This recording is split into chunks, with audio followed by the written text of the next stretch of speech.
global pandemic.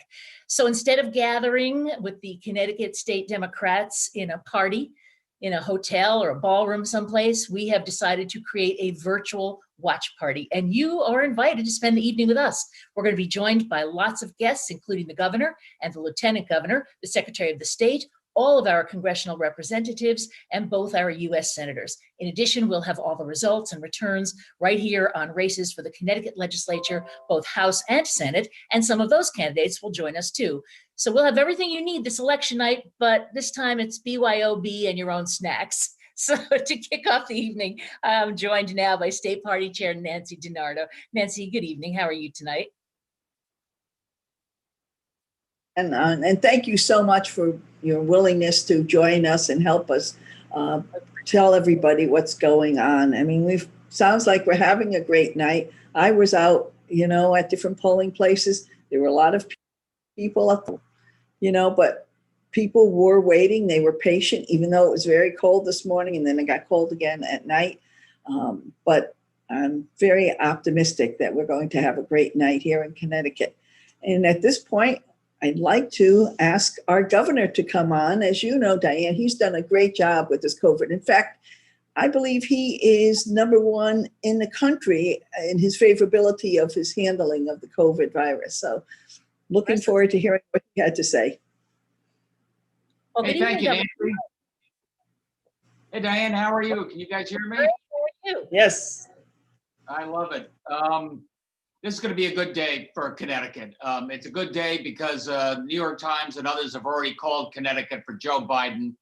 And I'm so pleased about that. The Biden-Kamala ticket. Look, I came on board early for Joe Biden, I think within about an hour, actually, of his throwing his hat in the ring. And Susan and I have been working hard on this. So has a lot of folks in the party. We've stayed very involved.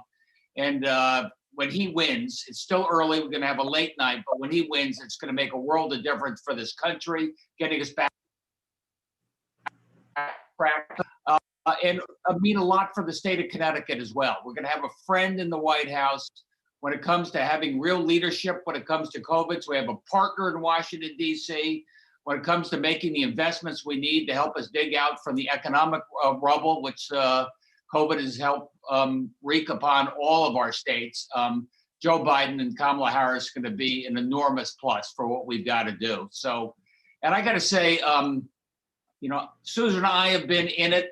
Susan was up there knocking on doors in New Hampshire months ago. My daughter, Emily, she's been helping Biden, Arizona, go figure. And Mark Bradley, maybe you remember my campaign manager has been leading Biden, Connecticut. And Connecticut's played an outsized role. I mean, we've been feeling pretty confident about Joe and Kamala here in Connecticut. So Mark has been having our hundreds of volunteers telephoning into Georgia, telephoning into Arizona, as the Joe Biden is expanding the map. And hopefully we're going to be able to send the message loud and clear that the last 4 years was a nightmare, not in keeping with America's principles, and we're getting back on our moral axis. I think when it comes, I'll be very brief. Remember, you came out for him right at the very, very beginning. I think I did. And when it comes to the local races, I haven't seen anything yet. But like Nancy said, we've been to all the polling places. The turnout is amazing. People are voting absentee, which was a good thing the legislature did, make it easier, especially for those who are fearful of COVID for some good reasons, older, they could vote. And others were lined up, wearing the mask, keeping the distance. And those votes are going to count. And when it comes to the legislature, it'll be a little bit of a referendum on the last 2 years.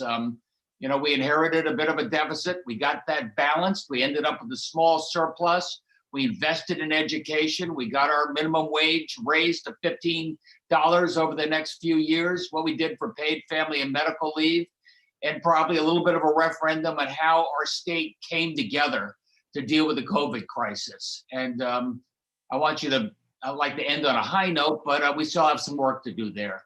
It is flaring up in Connecticut. It is flaring up around the country.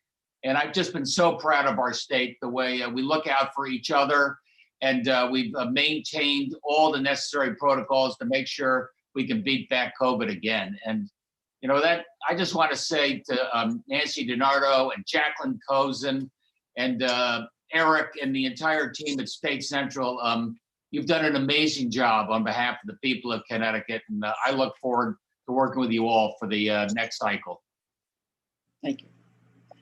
Governor, I do want to say that, yes, we've done a great job on the COVID, but it's largely because of your leadership in the whole thing, in that you're so open and transparent about it and willing to talk to people and listen to people. So you need to get a lot of the credit for what has happened. And as you know, and I said it earlier, that you are rated #1 in the country as far as your handling of COVID. So thank you for that. No. I rate Connecticut #1 in the country for handling COVID and doing it responsibly. Well, we've come a long way. We can't go back now, right? No, but we've got to work. We got to keep working at it. Not just on COVID in terms of the state. We got a lot of people who are still unemployed, you know, desperately trying to get through. We've done a lot for small business. We've done a lot for, you know, unemployment and employment and shared work. And we got to make sure that until the federal government steps up and is alongside of us, you've got a partner in the state of Connecticut. Governor, thank you so much for being with us tonight. I know that you're going to be glued to the TV set for the rest of the evening watching as the results come in. But thank you for spending some time with us and with your friends in the party this evening.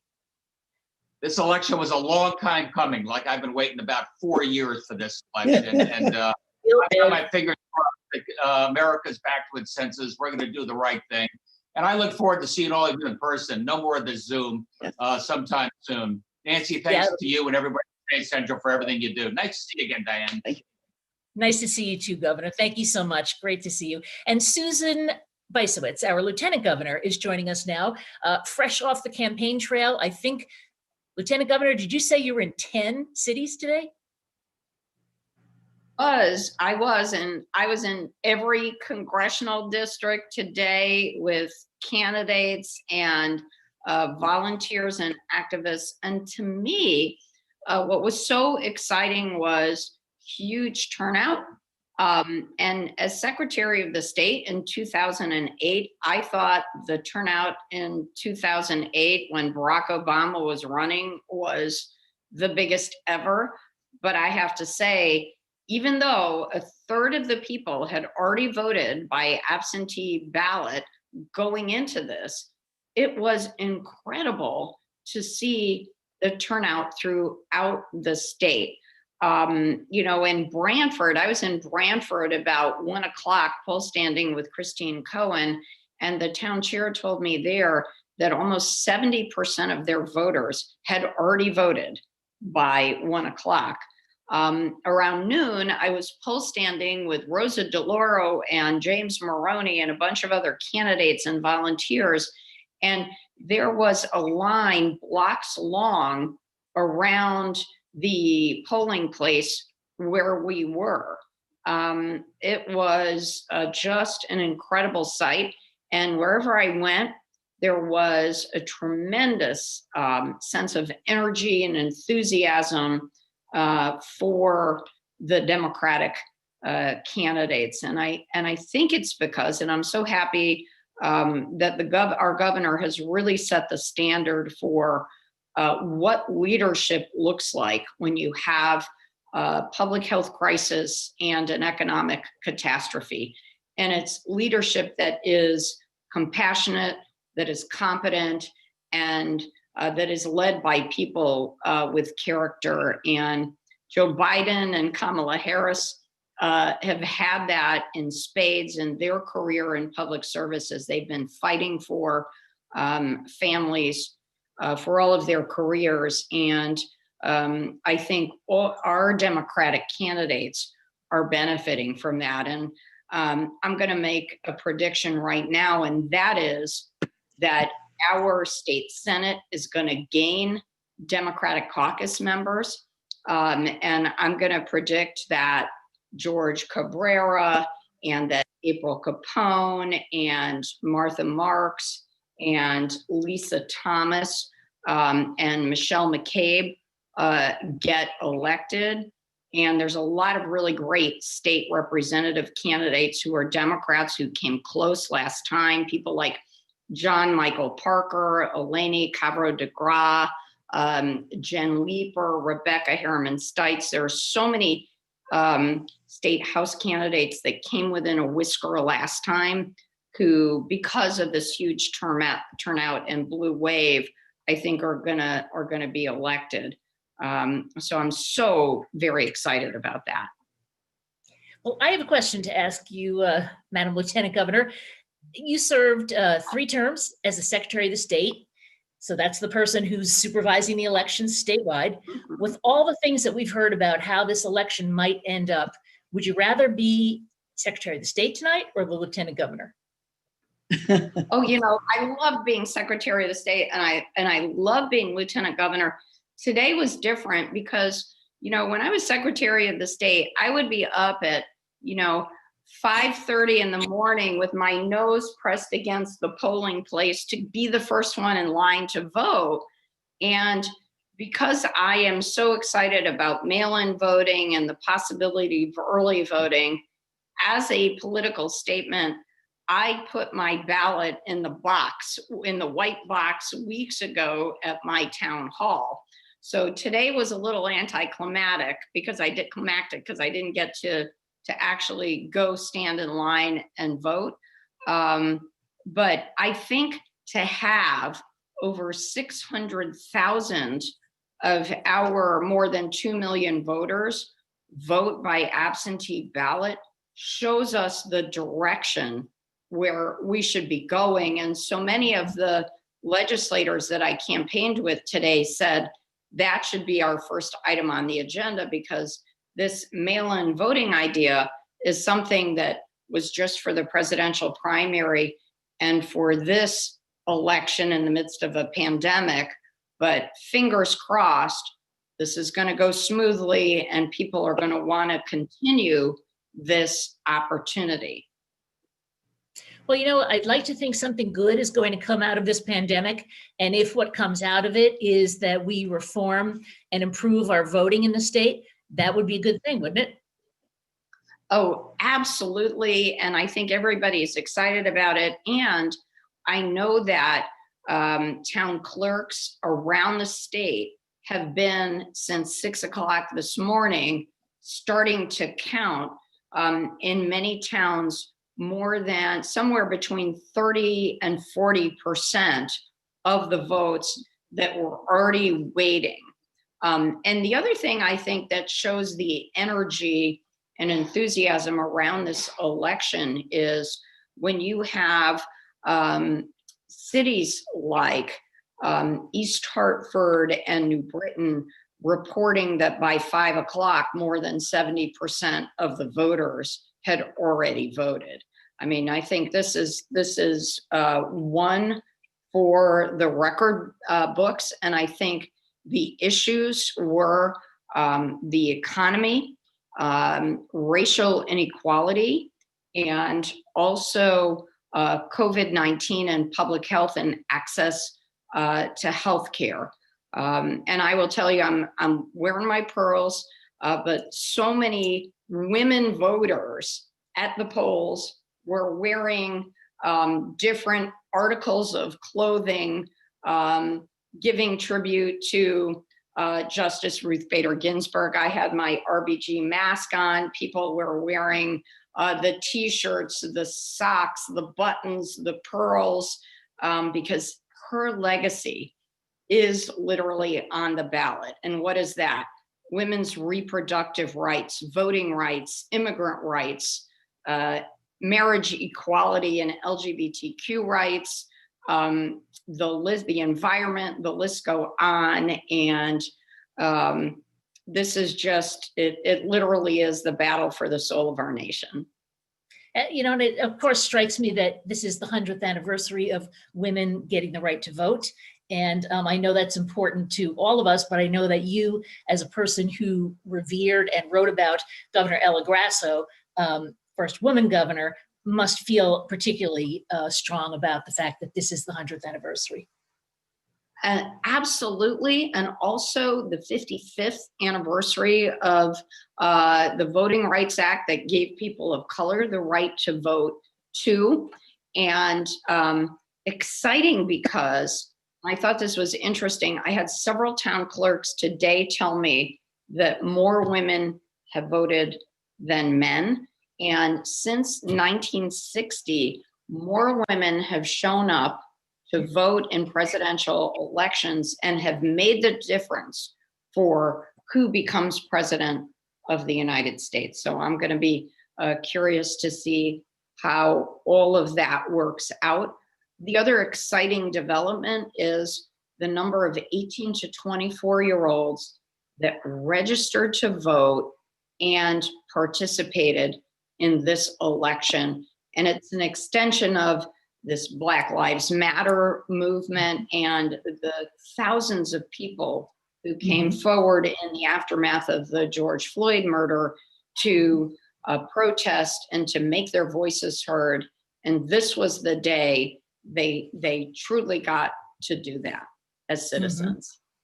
Well, it hopefully is going to be an historic day, if for nothing else than the fact that I think we're going to have record turnout, and that's a good thing. And I know as a former Secretary of State, that's very meaningful to you. And Nancy DiNardo, as the chairman of the party, meaningful to you too. What a great get out the vote effort this year. Yeah, yes, and just want- Susan. Can I Or just if say, you wanna- Nancy, I just wanted to Yes. say thank you to our Democratic Town Committee members, volunteers, and activists. The governor just talked about Mark Bradley, and Mark had more than 1,000 people who volunteered to make calls, not just in Connecticut, but in other states across the country. So I feel like our state has made a huge difference. And so thank you to everybody who are watching and who helped make that happen. Thank you. Yes, thank Susan, you. and I do want to, That's and I want to thank, Susan, I want to thank all those volunteers and also the unions who have come out so strong. When I was in one of the towns, in fact, well, actually it was more than one place where you had the firefighters with their Biden, firefighters for Biden shirts on. And there were so many people who volunteered, and I do appreciate everybody who has. And if I could move out of the way, Susan, and I'm not sure which way I could do it, you can see the picture of, because I'm in delay, Ella Grasso behind me from the 70s. Yeah. I don't know if you were able to see it, so. we saw it. We saw Yeah. it. Well, thank you so much for joining us. Susan, we do have Congressman John Larson with us now. And of course, Congressman Larson was elected to the 1st Congressional District in 1998. And he has held the seat since then. And Congressman Larson, welcome. Good to see you. Can I take off? I'm going to take off my mask, and I'm happy to say that I'm joined by Audrey Lambert, who has been working tirelessly behind me. We were together earlier today at all the polls, etc. And she's running in the 62nd district in the state of Connecticut. But good to see you. It's very good to see you too. And this is a surprise upset for you winning this race tonight, I imagine. Well, thank you, first and foremost. Listen, it's always an honor to run and to hold yourself out to the public. And it certainly has been an honor to serve the people of the 1st Congressional District. And this on such an important evening, it's to see the outpouring of people today. And it's just been remarkable how the democracy has really responded to the concern that comes before the nation. And I couldn't be prouder of the people of Connecticut who have poured out, and also the candidates that have run, like Audrey. And let me say this to the people that have run and lost as well. My opponent, Mary Fay, God bless her. For people to step up and run for public office, it takes a lot today, especially given all the circumstances that people have to deal with. But things look good in terms of not only in the terms of the state of Connecticut, but I would say in terms of the nation. And we're obviously really pulling for Joe Biden here. Mhm. Congressman, I was going to ask you if you wanted to make a prediction based on what you know now on what's going to happen in the House and the Senate. Do you think that there is a good chance that the House will remain in Democratic hands? And what do you think about the Senate? Well, I think the House will actually pick up seats. Mhm. We're projected on the low side to probably pick up about 8 seats, but I think it might even be higher than that. Mhm. And a Biden victory of more than 3% means that we captured the Senate as well.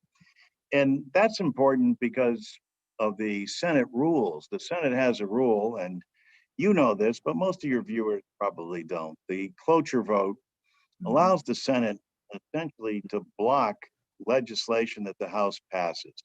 Typically, the House would pass a bill, the Senate would take it up, and if they disagreed, you go to conference and sort it out. But what the cloture vote provides is a 60 vote requirement. And Mitch McConnell has held up over 450 bills the House has passed, 340 of which have been bipartisanly approved. And we saw already where Mitch McConnell won his election, but why it's important that the Senate become Democratic is so that when we pass a bill, that the Senate is actually going to vote on it.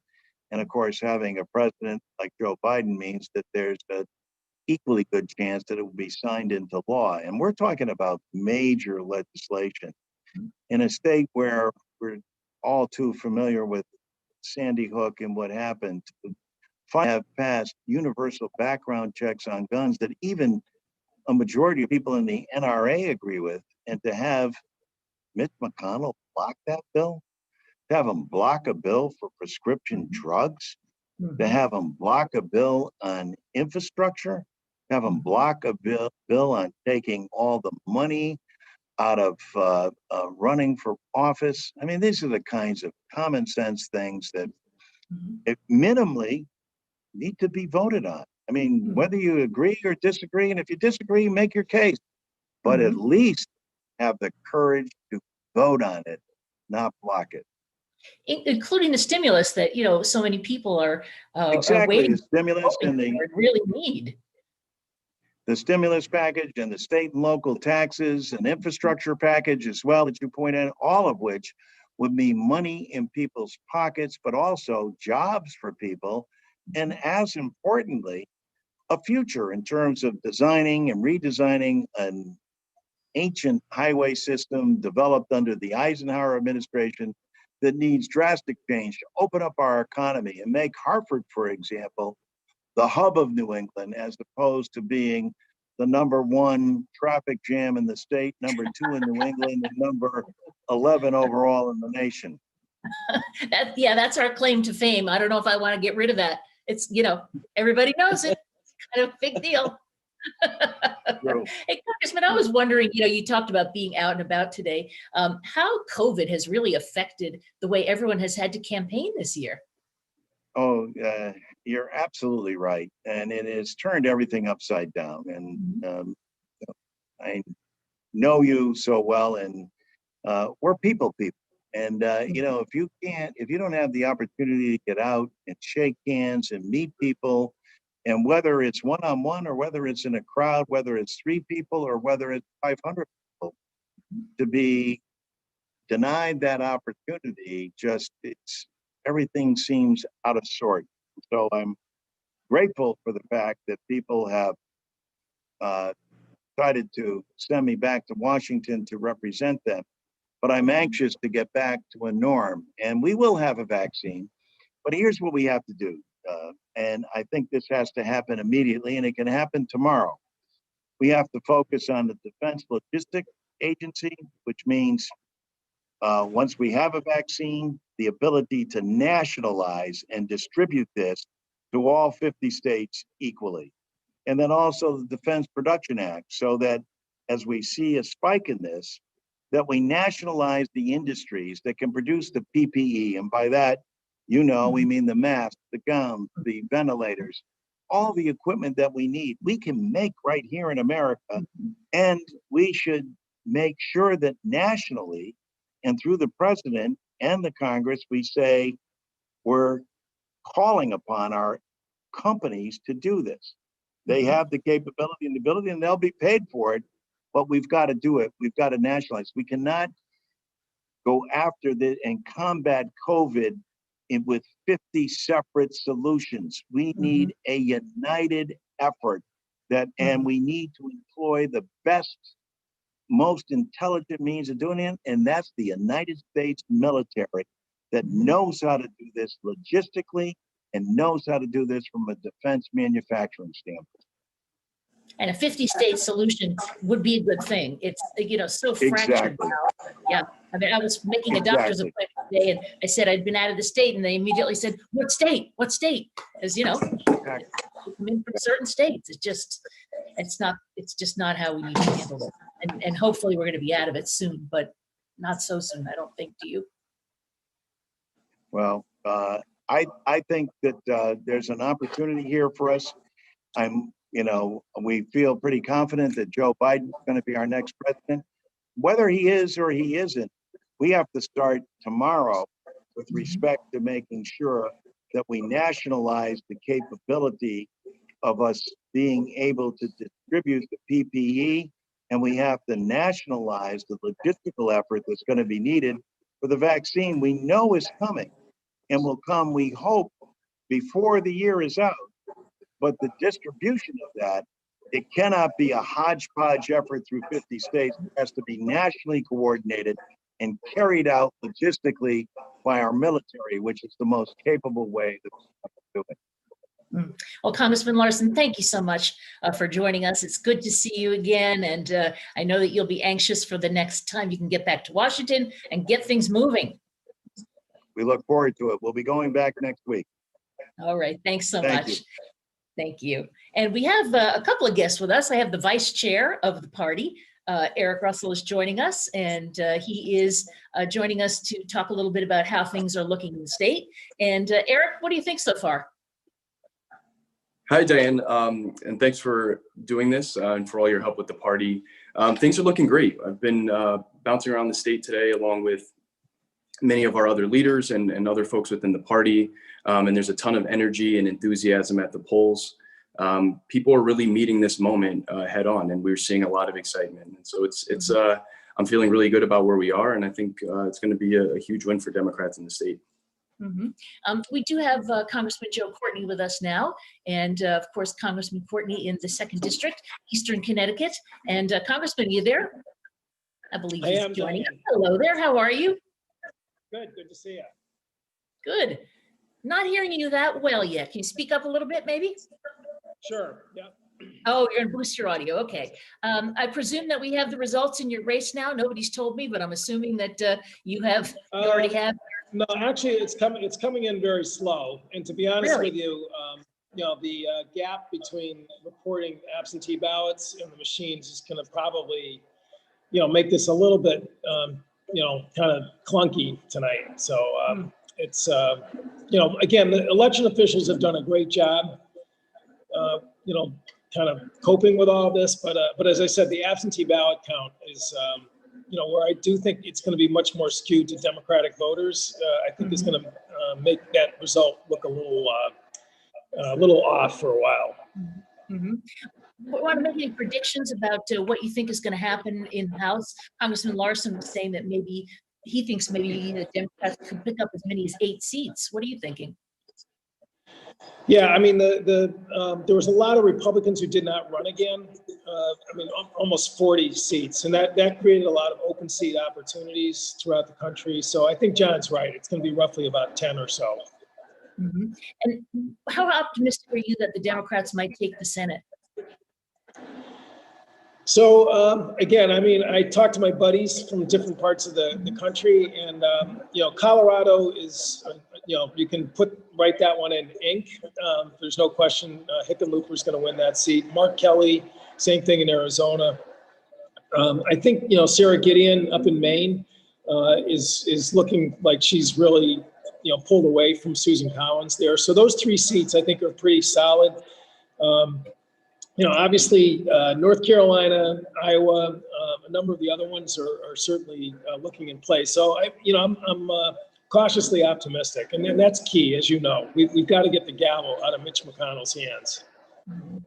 I understand that he apparently has won his race. Do we have those results yet for the McConnell race? I haven't seen that. I know Trump, they called it Kentucky early for Trump. So I'm assuming, Mitch probably, which is, it's too bad. Amy McGrath, she actually worked on the Armed Services Committee as a Navy intern a number of years ago. And she's an outstanding person. She would have been a heck of a senator if it didn't, doesn't turn out her way tonight. Yeah, I think I'm hearing now that several news organizations have already confirmed that McConnell is the winner in that race. So, yeah. I mean, that was sort of to be expected. Yeah. Yeah, all very early. All right, well, if your election is a little clunky out there, we may have to hear from you a little bit later then, Congressman. Okay. All right, Diane. All right. Thank you so much. Good to see you as Take always. care. Yep, bye-bye. Thanks a lot. See ya. And I'm being told that there is a victory in the 17th. Is that what you were telling me? I'm sorry, I can't. I need a little confirmation on that.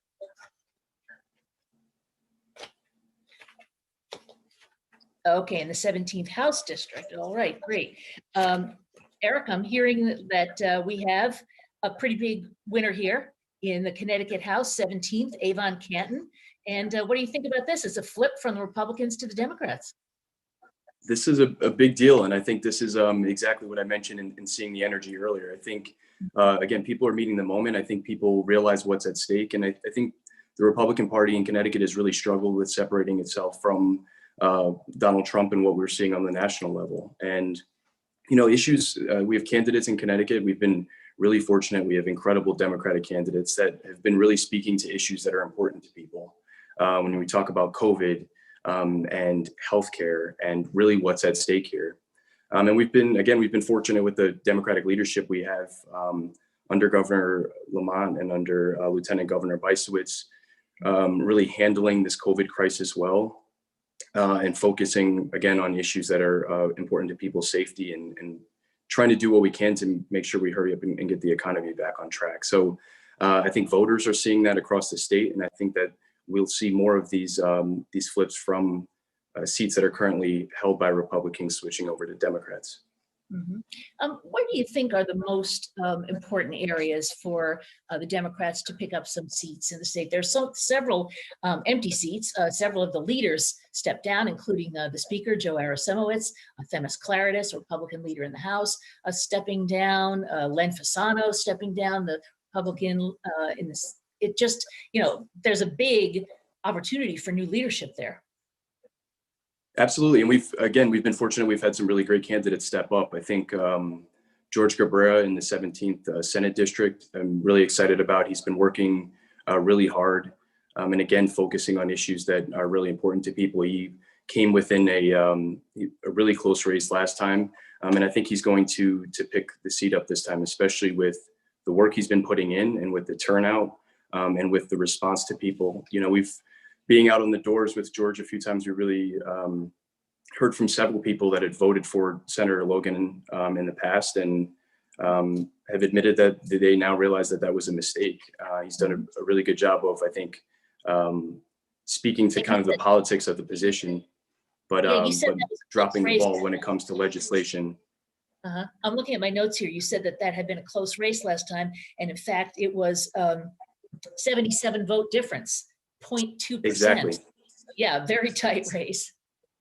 And if I'm not mistaken, was a recount last go around. So, there's so many voters out in the door that are still, they are struggling. And while George Logan has said that he's had his communities back, he's voted against several bills that are really important to people in the community. So voting against increasing the minimum wage, voting against paid family medical leave, voting against the police accountability bill, all of these measures where George Cabrera and Democrats in the 17th district, but in the state as a whole, have really been fighting for.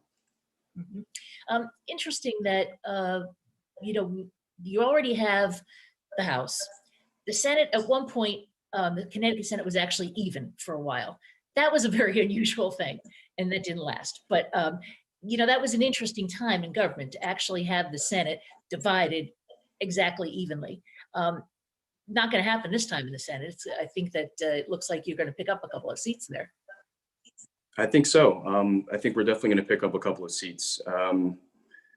Democrats have been working hard in the state, and especially through some really challenging times. And I think people are seeing that. We've been really fortunate. April Capone is running for Senate to fill the seat that was previously occupied by Len Fasano.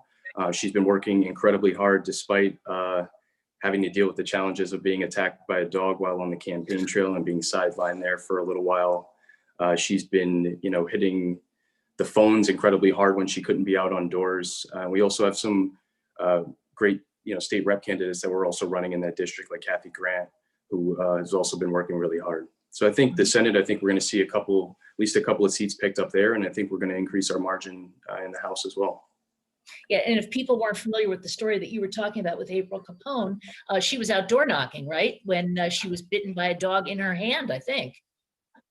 Yes, and it was a pretty nasty bite. She had surgery, and I don't know where she is now, but there was some talk of maybe her needing another surgery to follow up. But she's kept her spirits high. She's continued to work, fighting for people in the district. She did a great job as mayor in East Haven, and has continued to work for the community. Her and her husband owned a couple of local businesses there in North Haven, and she's people know her, people know what she's about, and people know she's a fighter. Mm-hmm. And of course, she also is an interesting person in that she has done a lot of different things in her career. Besides being mayor, then she went to work at the state in OPM, I think, and That's correct. Now working at Yale New Haven Center for Living Organ Donors, and she herself is an organ donor. She donated, I believe, a kidney. She did.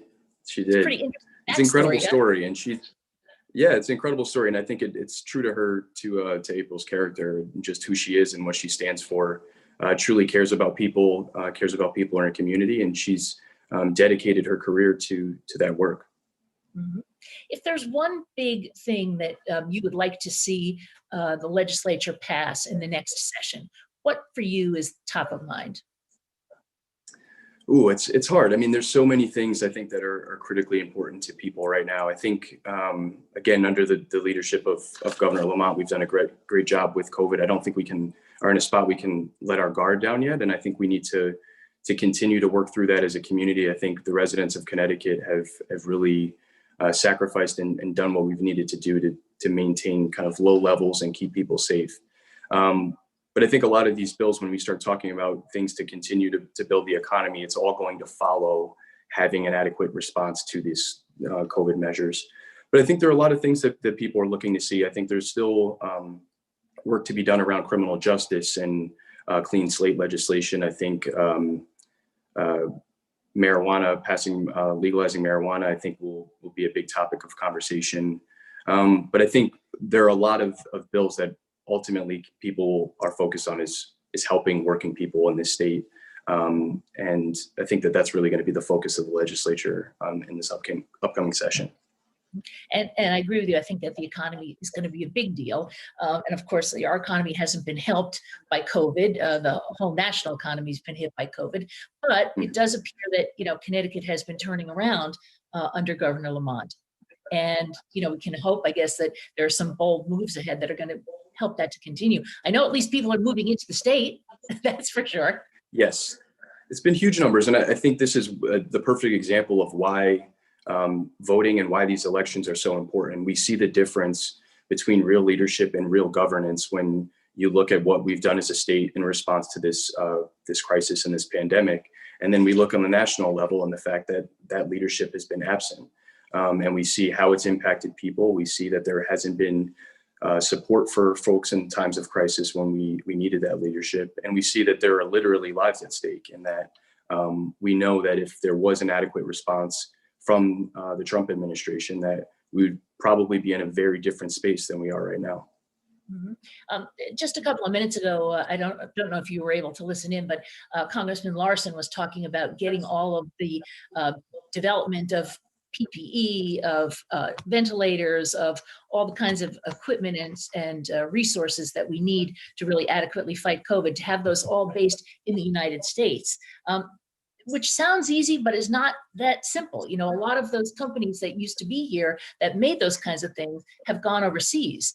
I wonder if that's really reasonable. I mean, it would be great if it's all made here, but I wonder how reasonable that is to try to get all of that production back to the United States. Yeah, and I do think it's reasonable. I think just like anything else, this is what we prioritize as a country. And if there is, what we realize we need more than anything now is a coordinated national plan to respond to this crisis. And we failed in that capacity. It's been left to true leaders like Governor Lamont and like the regional governors that he's worked with to have to create their own comprehensive response because it's been lacking from the federal government. But I think, in looking at this, when we look at funding that's needed for folks right now, support for businesses, PPE, all of the support that needs to be kind of coordinated nationally, we need to be doing on the federal level. And, I'm hoping with this election, I think results are coming in. It's probably going to be a late night, but that with some change in leadership under now Vice President Biden, but soon to be President Biden and Kamala Harris, we will have a new leadership who will come in and be in a position to step up and actually get things under control. And that's when we're going to see our economy start to come back to life and jobs come back and people to, get back to a place where they're accustomed to. Mm-hmm. And for states to be treated equally and fairly, not based on whether they're red or blue or whether they supported the president or not, that would be a relief. Yeah, that's for sure. Threatening funding, for states that aren't supporting him and whatnot. It's just been, I think what people are looking for more than anything else right now is a return to a sense of civility, to have the trust and character of our government back, for people to respect the office of the presidency, for leadership. And there was a point in time where as a country, everything wasn't divisive. We could disagree about issues. We could disagree about policy. We could disagree about approach to resolving issues. But there was a mutual respect for the fact that everyone was looking to move in the same direction.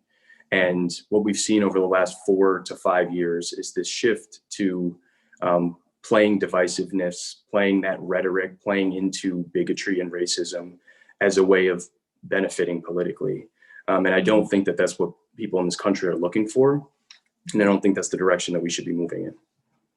And I wonder how, if the vice president is elected, I wonder how long it will take to try to turn that around and try to bring the country together. I know that he said many times that he's not just going to be the president for the people who supported him, but we've gotten so polarized in this country. I can't even fathom what it will take to get us back to where we feel all united as one, if that's even possible.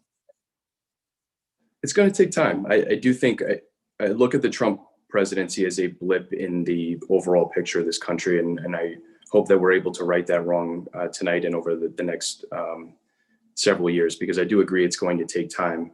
But I think that that's also what's great about Joe Biden. Joe Biden is known for being someone that has worked with others. I think his goal and his target has always been bringing our country together and moving it forward. He's has friends from, as we've seen across, throughout the course of this election, the huge amount of support that he's received from Republicans and independents and Democrats and members of former administrations. He's a unifier. And I think, I hope that as a country, we can come together following this election and understand that this is a process. This is a display of democracy, and that this is the process, and the goal of this is to come out better on the other side. So, it's certainly going to be a challenge.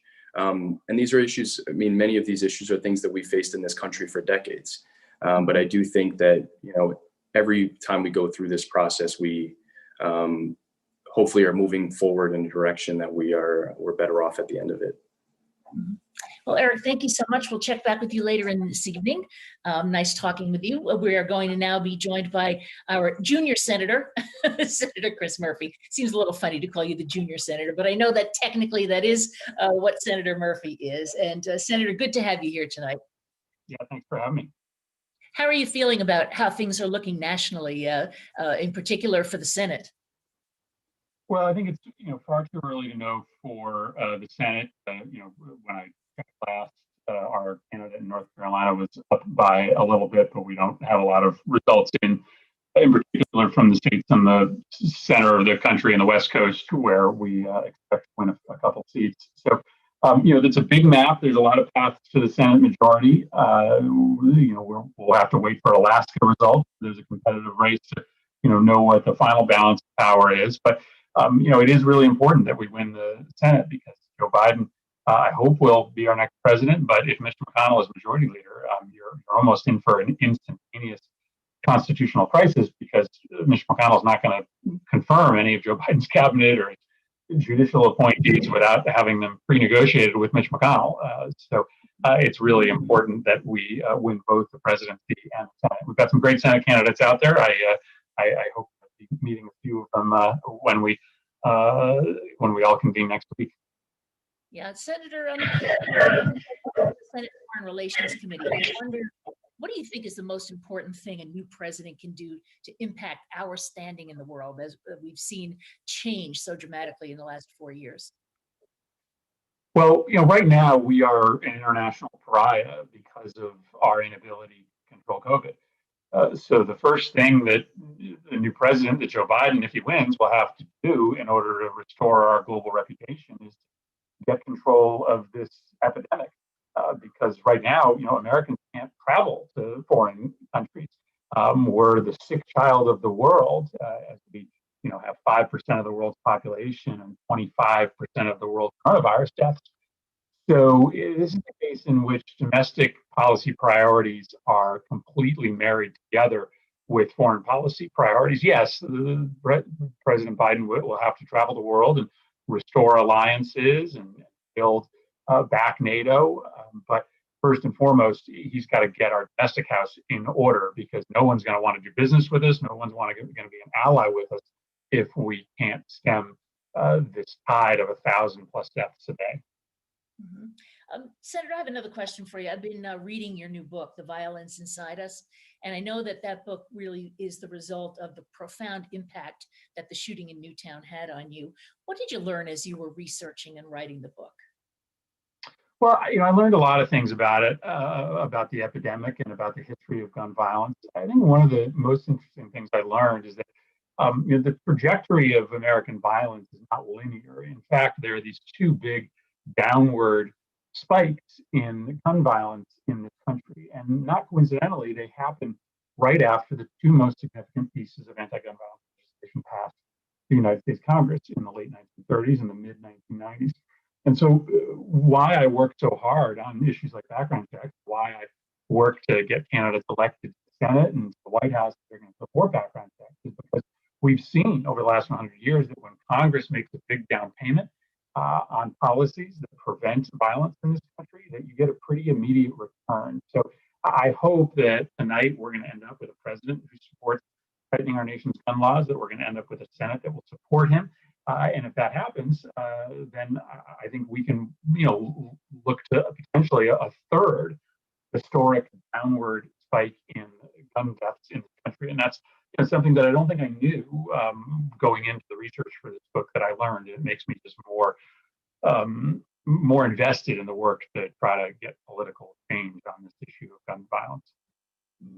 Did it alarm you that, and this is maybe somewhat anecdotal, but that there was a real rise in gun sales over the last several months leading up to the election? Do you find that disturbing? Well, I do. It's certainly interesting that you saw this dramatic increase in gun sales.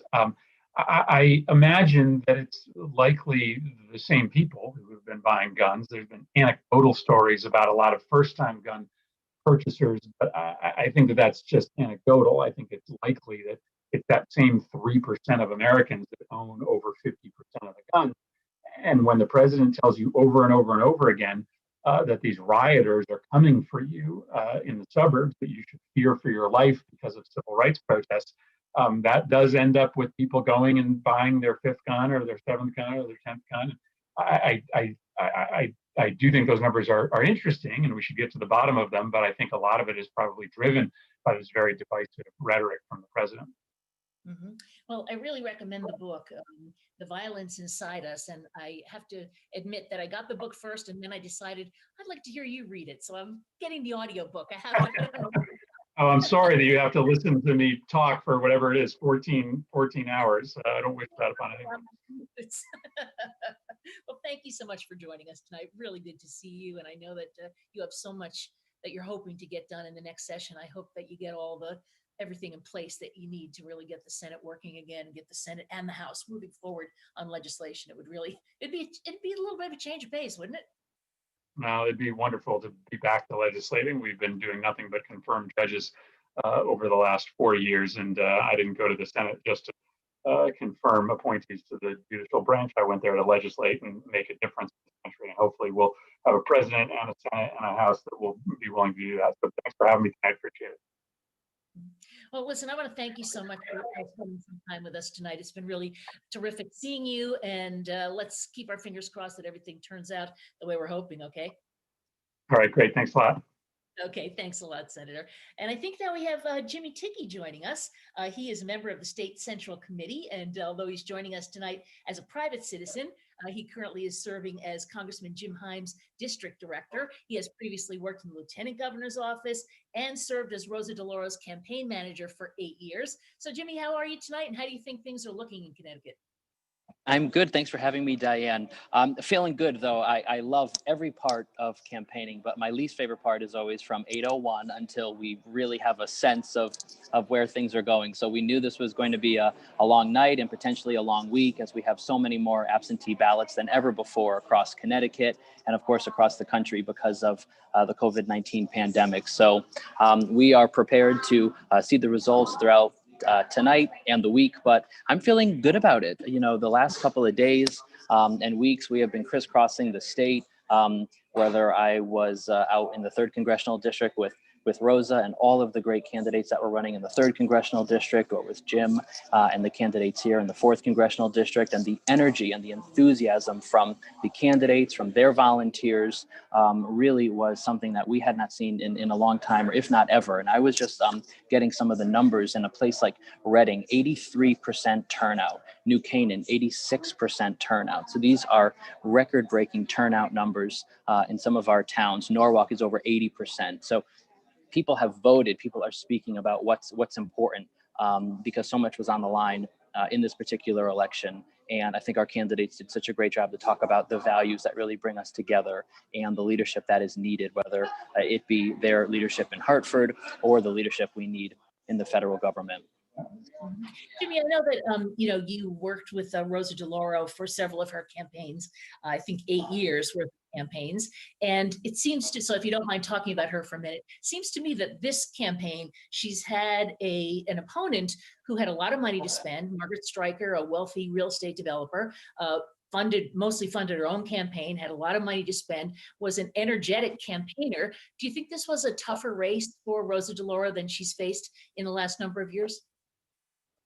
No doubt. She, by reporting, is worth $500 million, her and her family, and she put at least $2 million on TV ads. And so that's something that we had not seen in the 3rd Congressional District really ever. I mean, Rosa's first 2 races were contested and aggressive, but we had never seen anything like this, where someone came forward with such an amount of money that she self-funded, but also we hadn't seen such negativity.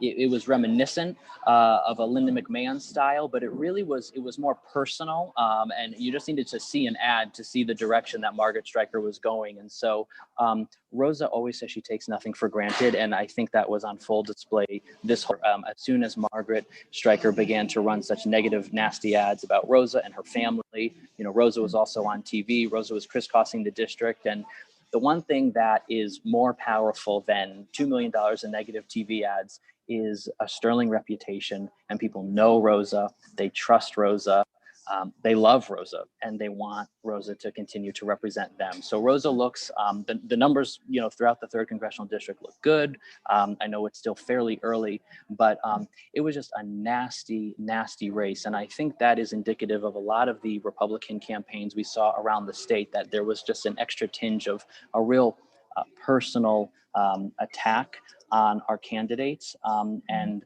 when people vote, Democrats win. We should be opening up the process. We should be talking about a positive vision forward. We shouldn't be having these sorts of black and white, negative, nasty ads. Focus on yourself and what you would do if elected. And that's what I think Rosa certainly did, and a lot of our Democratic candidates, and that's a winning strategy.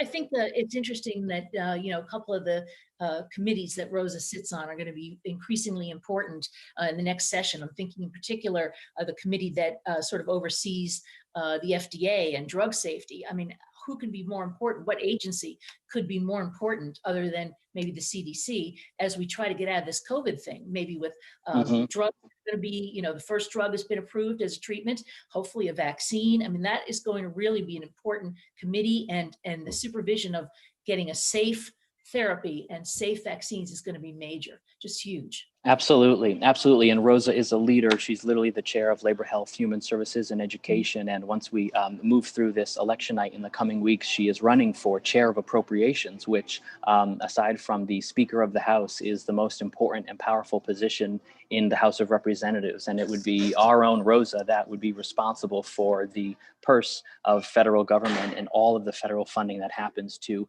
our agencies and all the federal programs. So it would be such a powerful position, and it would be so important for Connecticut to have one of our own representatives serve as the chair of Appropriations. And so I know that all of the other members of Congress throughout Connecticut have been very supportive of Rosa in those efforts to ensure that she wins tonight, and then that she is able to go on to serve as chair of the Appropriations Committee in Congress. It really shows the kind of reputation that she's built over the years, because let's face it, we're a tiny little state, right? So for a small state like Connecticut to have as much clout as it does, you have to really work for that. It's not just a given, right? That's right. That's right. And it is a small delegation, and they really are such a tight-knit family, and they each have their own strengths and their committees that they serve on. And then together, collectively, they are such a force in the United States Congress, in both House and Senate. It is really a tremendous delegation that we have. And, hopefully tonight we'll be seeing, and the numbers look great for the entire delegation. But John Larson, Joe Courtney, and Rosa, Jim Himes, and Jahana Hayes, as well as our senators. They were not on the ballot this year, though. Our House members were, but it is really a tremendous delegation. And if we can have a President Biden, what our delegation would be able to do, working with the Senate and working with a President Biden and a Vice President Harris, would be really tremendous and so important to the state of Connecticut. Jimmy, I'm wondering about what you think is going to happen in terms of if the Senate should be taken over by the Democrats. It should make a tremendous difference in trying to get legislation through. But do you foresee that happening? I think so. I am here in Westport currently with some volunteers and friends of Congressman Himes, and earlier Senator Blumenthal stopped in, and we were seeing some of the results together. We think the Senate is within reach.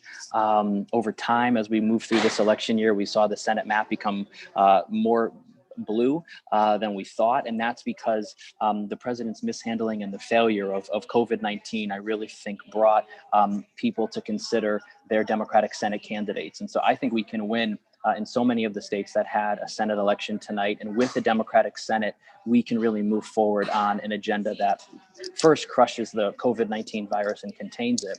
And only then can we have an economic recovery. But we really need a Democratic Senate to do that, because with the Democratic House, with the Democratic Senate, with our two U.S. senators, and with a Democrat in the White House, we will be able to work as a team collectively to crush the virus, to have an economic recovery, and then move forward on the issues that we all care so much about, whether it's environment or improving and expanding our healthcare system. So the Senate is critical. It is so critical that we win tonight and in the coming days as we see the results come in.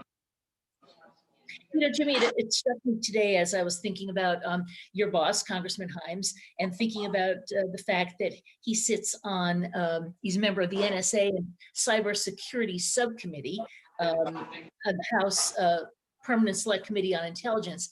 And that occurs to me that he must have been so involved in what's happening with the election and all the concerns we have about our election being tampered with, and cybersecurity problems with that. How do you think we stand on that tonight? Do you feel confident? And does the congressman feel confident that we've been able to avoid real interference? No, that is a great question. He is on the Intelligence Committee and is heavily involved in that area. And there was and still is the threat of other bad actors on our elections, particularly when you look at social media and messages that are being shown to people. So I think that continues to be a place that we need to be vigilant.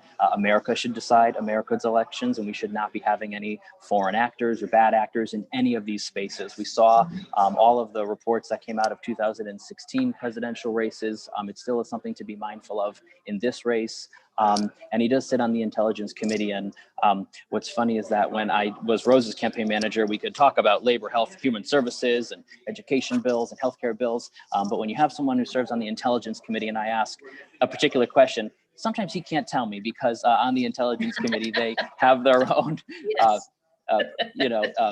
private briefings. But I'm fascinated by the work of intelligence, and particularly Jim is focused on cybersecurity. And I do think that will continue to be a really important space, both electorally and outside of elections, about our cybersecurity, about your data, your security, websites you're on and things you're a part of, and how is that data protected, and how is that being represented. And I think that it's a big issue now, but it's certainly something that deserves our attention. And I look forward to the Intelligence Committee and really Jim's leadership on the Intelligence Committee, because certainly with the big tech companies and with the amount of information we all put onto our computer and onto our devices, it's a really interesting conversation to have and to be mindful of. Yeah, well, I'm going to be looking forward to seeing what comes out of that committee and what happens with this election, whether there's any improprieties that we find. I think I'm hearing that Rick Lopes has won in his district in the 6th. Is that correct? Am I hearing that Rick Lopes won in his district, in the 6th district, defeating Gennaro Bizzarro? Excellent. Okay. So, and I think that this is kind of an interesting election. That was a rematch. We have, I think, about 10 or 11 rematches throughout the state, and that was one of them. So that was interesting to hear that Rick Lopes apparently has been declared the winner in the 6th against Gennaro Bizzarro. Joining us now is our U.S. Senator, Dick Blumenthal, and I understand he was out and about crisscrossing the state all day today. Good evening, Senator. How are you? I am great. Great to see Connecticut going for Biden. Great to hear about Rick Lopes. I was standing with him for a while earlier today, and he certainly deserves this victory, as does his team, because they really worked hard. And that's really what I saw all around the state of Connecticut today, is a lot of excitement and energy and a lot of really hard work. I was so inspired, particularly by the young people I saw, after a time when a lot of young people weren't quite that interested. Obviously, I wasn't on the ballot, as you just remarked, but I really felt like I was on the ballot, and I think they did too. Mm-hmm.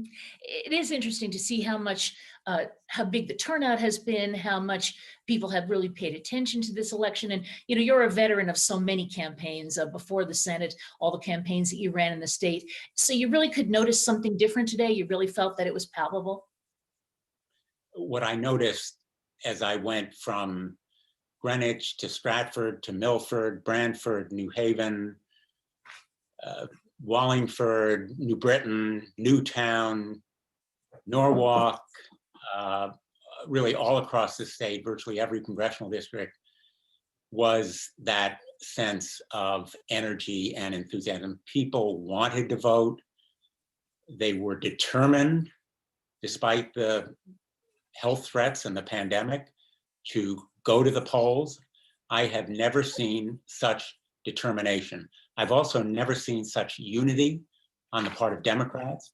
and such really hard work on the part of volunteers. I was just absolutely staggered when I saw the number of people standing at the polls and the reports about the number of phone calls and lit drops and all the nuts and bolts that we know are necessary to win close races. And I'm really gratified that Connecticut, the voters, performed as really admirably as they did. Senator, I know that you were adamantly opposed to the president getting another Supreme Court pick in Amy Coney Barrett, and that you felt that that was very unfair. How much do you think her nomination and her being confirmed affected turnout, and in what way? People were saying it could work one way or the other. Could get more Democrats to turn out because they'd be upset about it, or it could get Trump supporters out because they'd say, all right, he's delivering on the Supreme Court, so we have to vote for him. What do you think? That's a great question, Diane. I was adamantly opposed to Amy Coney Barrett. I worked hard to elicit answers to some of my questions about her positions. And as you know, despite my questions, she basically evaded most of the answers. But in her record, certainly there's a threat to protection for people who have pre-existing conditions, the whole Affordable Care Act, a great risk to women's reproductive freedoms, a severe threat to gun violence protection laws like we have in Connecticut because of her radical, she actually used that word to describe her views on the Second Amendment, said sounds kind of radical, and those laws might well fall. And I think those issues were on the ballot, maybe not her appointment as a Supreme Court justice, but I think people are deeply concerned about the rule of law, the stability of our country, the integrity of our government, the basic protections of rights and liberties, that we look to the Supreme Court as the ultimate guarantor. And so I think healthcare was so much on this ballot, and it was kind of the tip of the spear. And I think Amy Coney Barrett's nomination and confirmation, rushed as it was, literally as people were going to the polls, unprecedented. Never before, after July and election year, has any Supreme Court nominee been confirmed. So we fought as best we could against it, but they had the numbers. They don't have the majority of people on their side, but they had the numbers, and might does not make right. I think the American people were trying to hold accountable anyone who was supporting this president because of those continued threats to healthcare, gun violence protection, reproductive freedoms, and other really important rights and environmental protections, clean air and water, workplace protections, safety when people are on the job, and all the rest. You know, Senator, it occurred to me as we saw these Supreme Court justices being confirmed that so many people are interested in reforming or changing the makeup of the Supreme Court. I really object to the term court packing. I hate that term. But do you think it's time to think about maybe making some changes there? You know, it will really depend on what happens at the end of this election. And that's what I've said. My focus has been on, first, winning this election for Connecticut, making sure that our legislature is the firewall we need. If Donald Trump is by chance reelected, things are looking very hopeful. There's more than one path for Joe Biden to win, and we can't allow these threats of possible litigation distract us from the task at hand. My feeling is no more business as usual, no more niceties on the Judiciary Committee about blue slips. I might well be in favor of eliminating the filibuster. I want to talk to my colleagues about what we do specifically on restructuring the Supreme Court. You know, I was a Supreme Court law clerk to Justice Blackmun. We were talking then among us as clerks about, should there be 13 justices? Should there be 11 justices? Should there be term limits? Should there be a mandatory retirement age? These ideas have been around for a while. And the point here is that the Supreme Court is now out of step with the American people. It is Mhm. radically different from the Supreme Court we have known because it has shifted to the radical right fringe of the Republican Party in its makeup. And we need to restore balance. One change that I know we need to do, and I'll state it unequivocally, is add more federal appellate and district court judges. There's a backlog, that's a workload, and there needs to be a very, very, very significant expansion of the numbers of judges in those lower courts, which Not dispense just to justice fill empty right. seats, but to actually add some additional judges? Senator, not just to fill seats that have been left empty, but to add additional justices? There should definitely be additional judges for the appellate court. For example, our court is the Second Circuit Court of Appeals. There should be more judges on that court, as well as every other circuit. There should be more district court judges. And I think we need to keep in mind possible action to expand the number of Supreme Court justices, but I wouldn't do it lightly. We need to look very seriously. I've already begun discussing that possibility with my colleagues. I haven't taken a position on it, but nothing is off the table. Oh, it is interesting to me that you were talking about that all the way, some of these issues all the way back when you were clerking at the Supreme Court. So it's not a new idea, no matter what people think of it right now. I have extraordinary respect, even reverence, for the Supreme Court. You know, I've argued cases, 4 of them, before the Supreme Court, 3 before Justice Ginsburg. I follow the court closely. I think it is in danger of losing legitimacy as it really becomes more political and politicized and polarized. And the Supreme Court, as you know, has no armies. It has no police force. Its authority depends on the respect and faith and trust of the American people. If it is out of step severely, for example, striking down Roe v. Wade, or further increasing the barriers to campaign finance reform, or striking down the Affordable Care Act, it will endanger its own to make sure it is in step and in balance. But I also want to say one more point, Diane. Yeah. And it's Yes. the most important point I have to make. First, I think so unified and powerful. And that's the reason I think we're going to see successes in our General Assembly races. Number 2, Joe Biden's appeal to Connecticut, I think, centered on his plea for unity, our coming together as a nation, our healing, his sense of empathy and national purpose to rise above certainly his own self-interest and all of our self-interest, I think, is at the core of his appeal. And as I went around the state today, one corner to the other, what I heard overwhelmingly was, we need to come together as a nation. We need to overcome our differences and our division, which had become so deep and divisive and emotional. And there's nothing we can't do as a nation. Conquering the pandemic.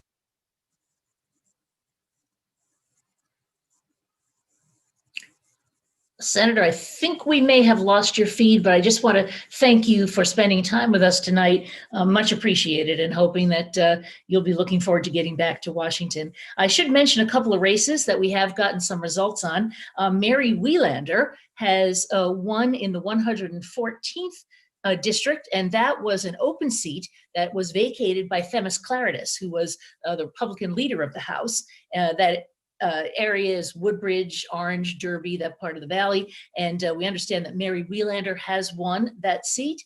And we've also heard that Michelle Cook has won her seat, has won a seat in the 65th. So those are 2 pretty big races. And I just wanted to get you up to date on that. And with all of the details about how all the races have been going today, we have the Secretary of the State, Denise Merrill.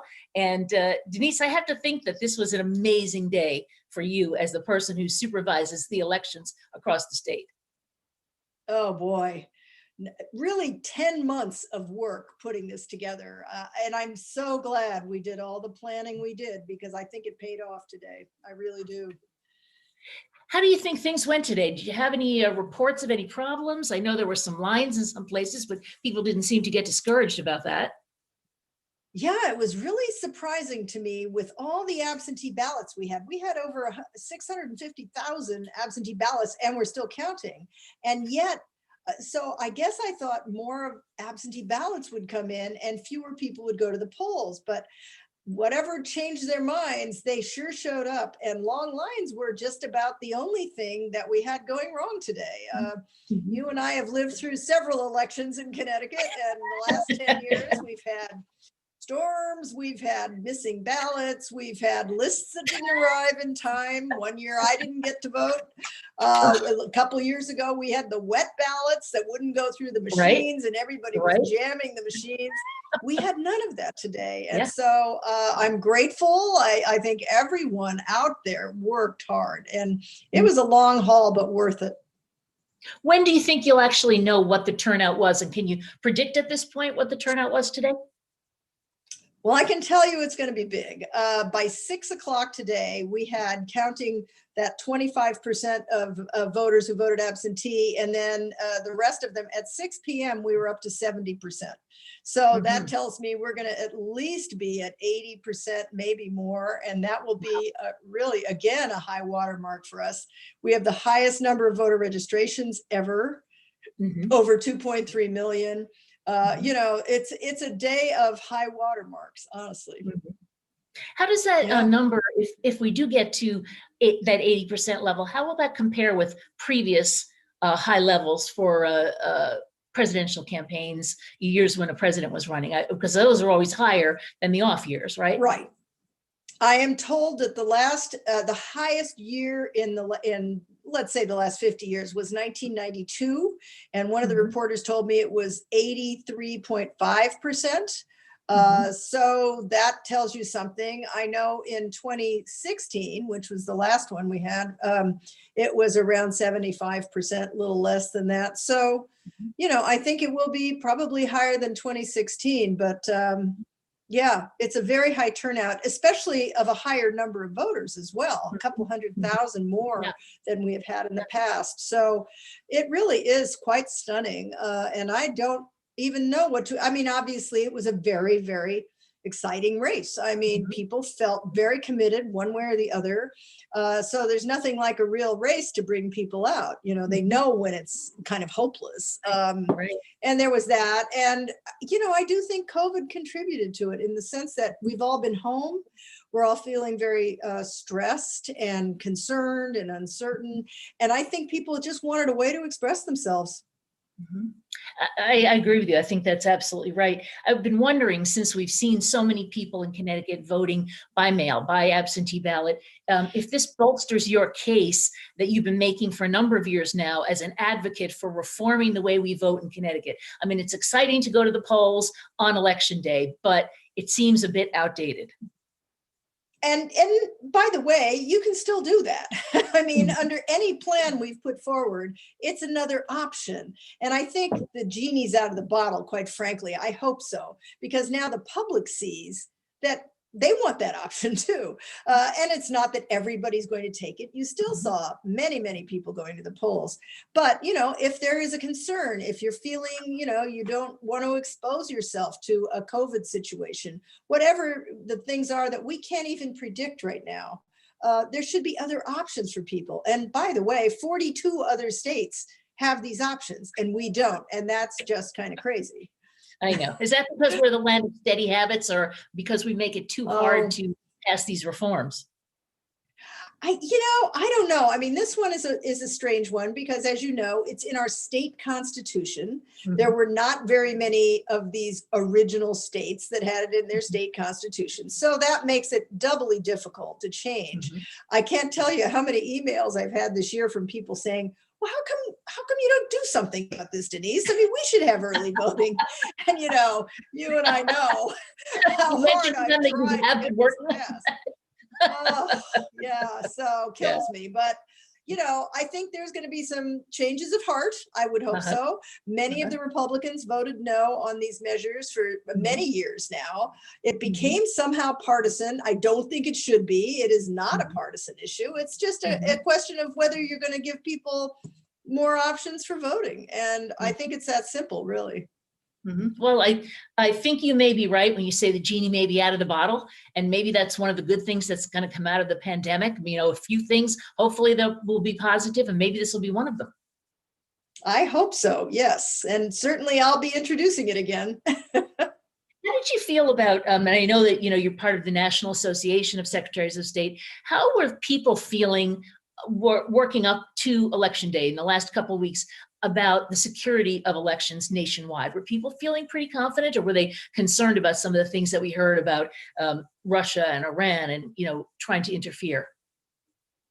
You know, honestly, the biggest concern that all of us had, and that was, you know, it's a nonpartisan association, Republicans and Democratic secretaries of state, and we did a lot of work with the Department of Homeland Security and other security agencies since 2016 when we first started being concerned about these things.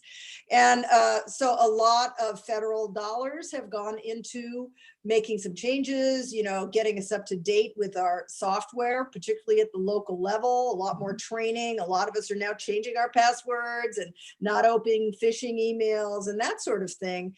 That has made a difference. I think the biggest concern we had was the campaign of disinformation, which is absolutely astonishing when you get behind the scenes and you go to these secure briefings that I have been to and that Senator Blumenthal talked about, because we have all been involved in these briefings. And it is stunning the billions of dollars that are going into the Russian interference for sure, and maybe now Iran and other countries, and domestic bad actors into misinforming the public, making them think that their vote is not secure, that the election system is fraudulent, all the things you've been hearing about. And much of that is being generated by these foreign actors.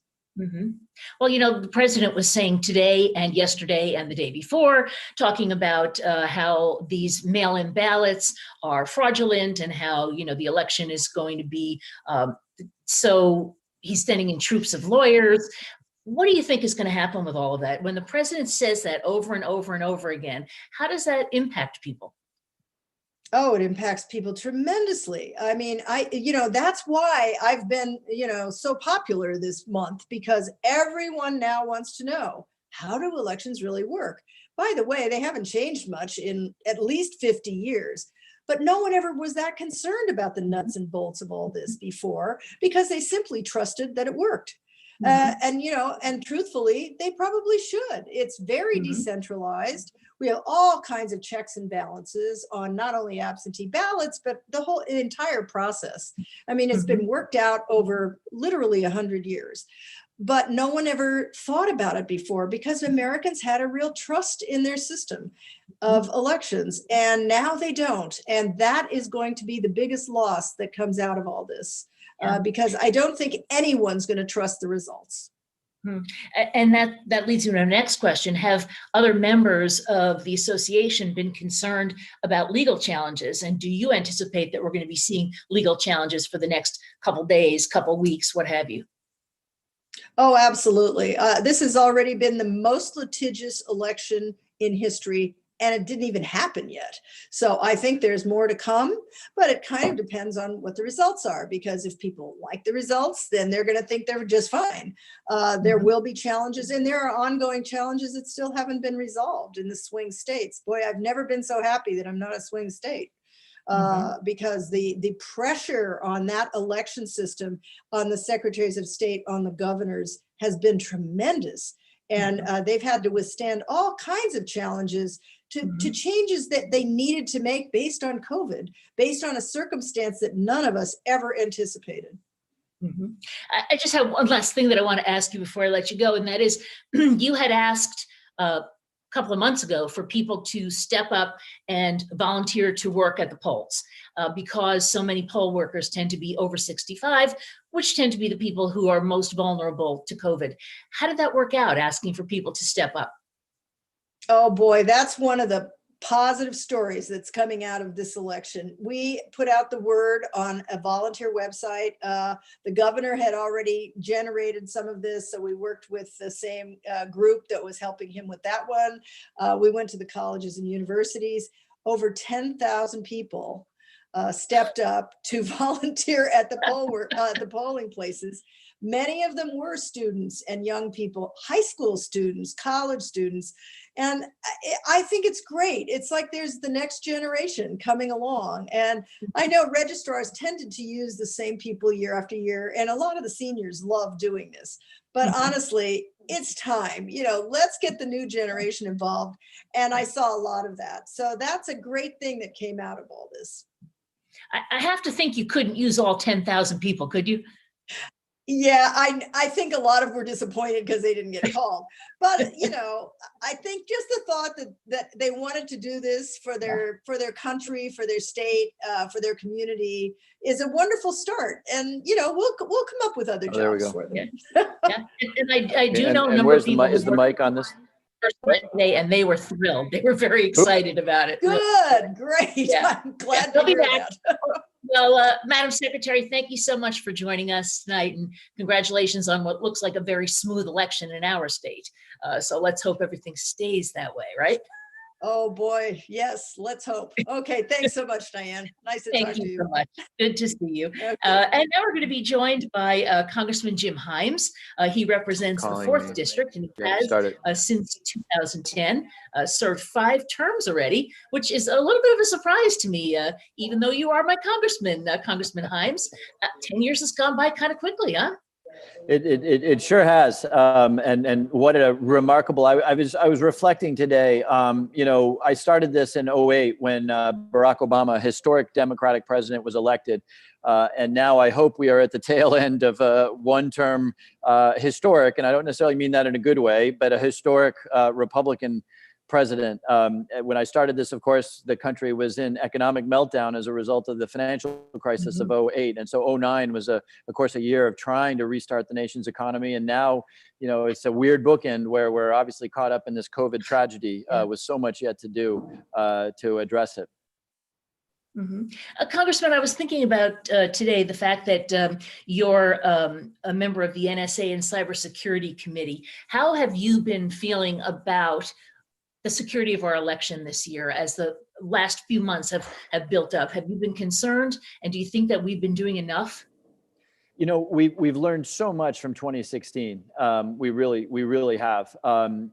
Where we were babes in the woods, and the good news is you just had Denise Merrill on. The good news is that through a really intense federal, state, local partnership, we've done an awful lot to preserve the security and the integrity of our election system. What I worry about now is, the intense polarization, which of course is playing out tonight. We're going to have a very, very close election nationally.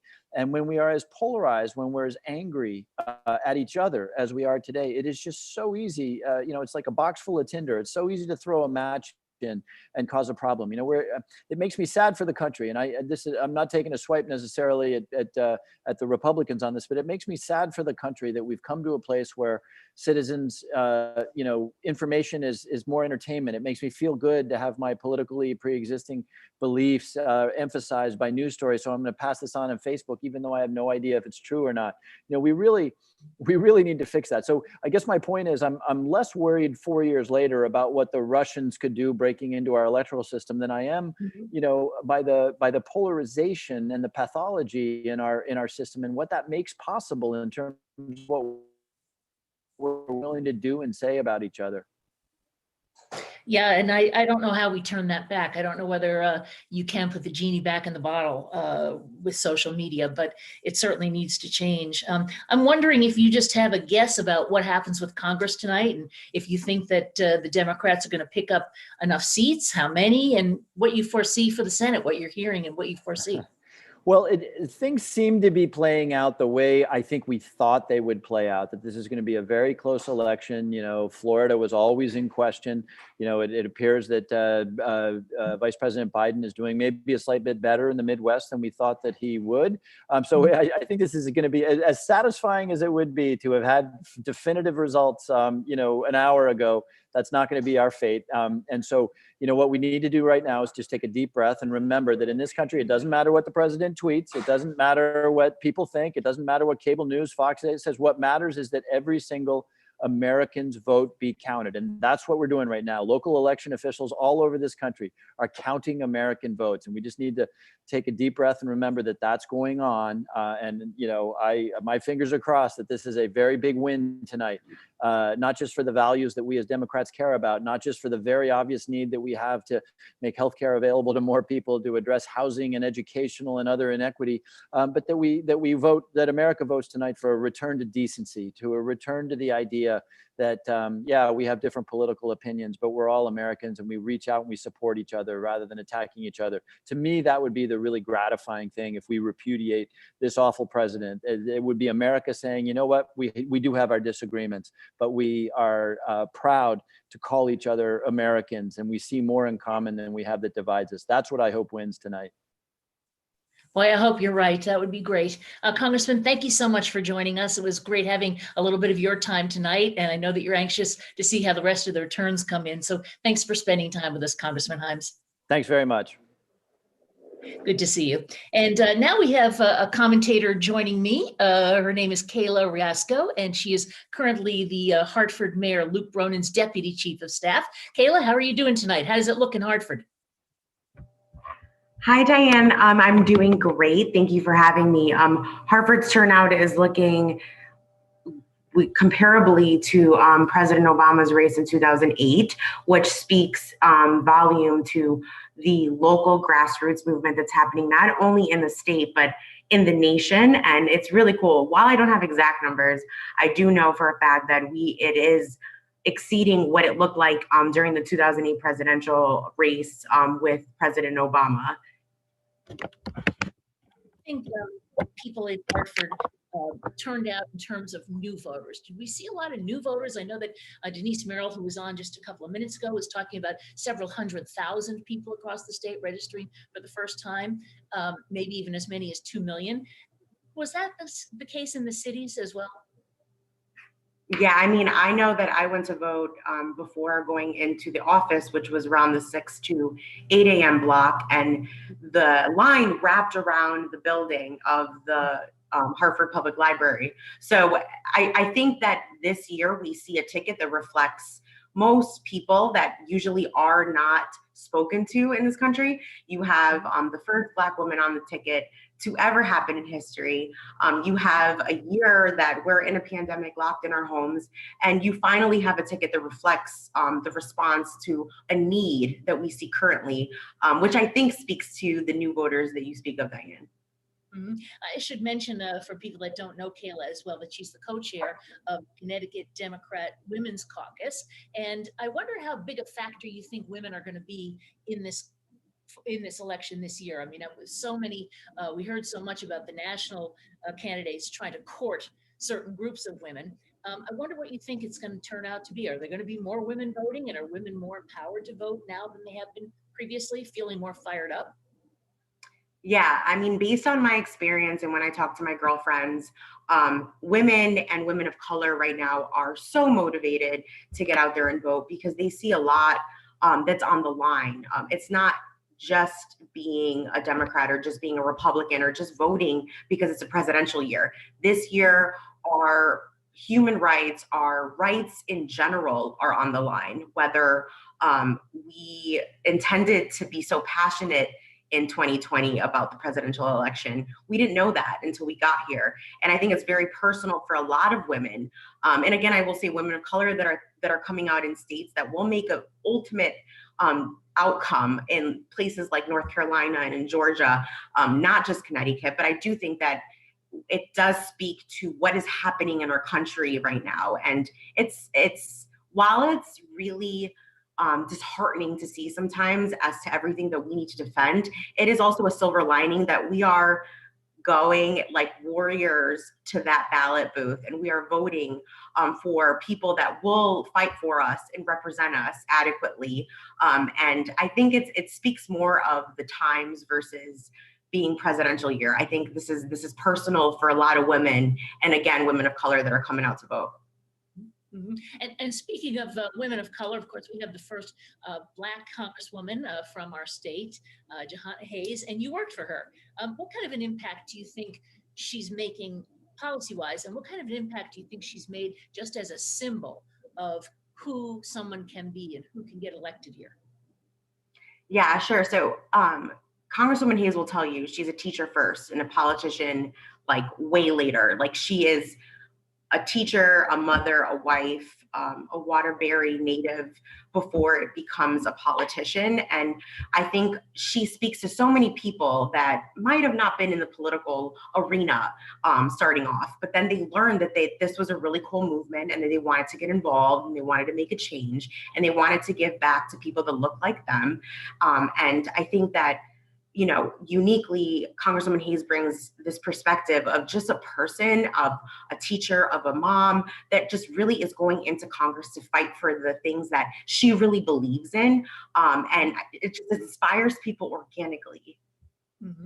You know, the fact that she was Teacher of the Year proved to be a pretty nice platform for her to get her kind of geared up to be able to run for office, because I think she did so much, so many speaking engagements and, you know, got so much attention and spotlight that you would think your average teacher might not be that comfortable with, right? Somebody who's used to being in a classroom with children and focusing on young people.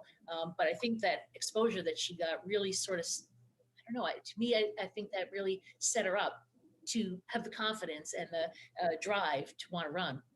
Yeah, and I think it's not just the speaking engagements, it's the people that she met during that journey. Congresswoman Hayes was able to travel to different places, not just in the country, but across the globe, and meet children in different classroom settings, in different areas of living income, and that were different.